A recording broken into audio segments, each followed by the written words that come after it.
Hi, this is Rabbi Kravitz welcoming you to our weekly Torah study. This week's portion of Vetchanan in the book of Deuteronomy, in my personal opinion, is one of the most spiritual chapters and books of the entire Torah. We have several passages that teach us an amazing concept about God. Not only do we have the prayer, Shema Yisrael, Hashem Elokeinu, Hashem Echad, Hear, O Israel, the Lord our God, the Lord is one. We have other verses that help us understand that even more deeply.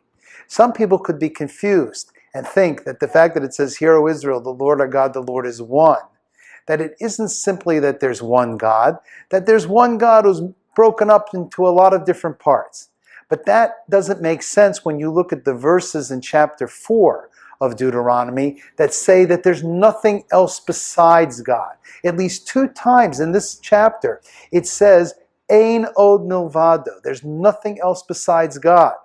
And if you combine that with the fantastically amazing statement in the 45th chapter of Isaiah, where it says that God speaks and says, I am the first, I am the last, and besides me there is no other.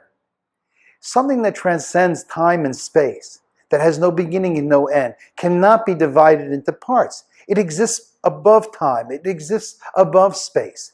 So when we speak about God, we take all of these passages together and we realize that God is not only infinite, God transcends the limitations of time and space and is non-divisible. Only because we live in a physical world that God created does everything appear to be separate. But in reality, there is nothing else besides God, and God is an absolute unity of creation and spirituality all together. So when we speak about not believing in Christianity because they believe in the Trinity, this is the foundational reason why. Because God cannot be divided into parts.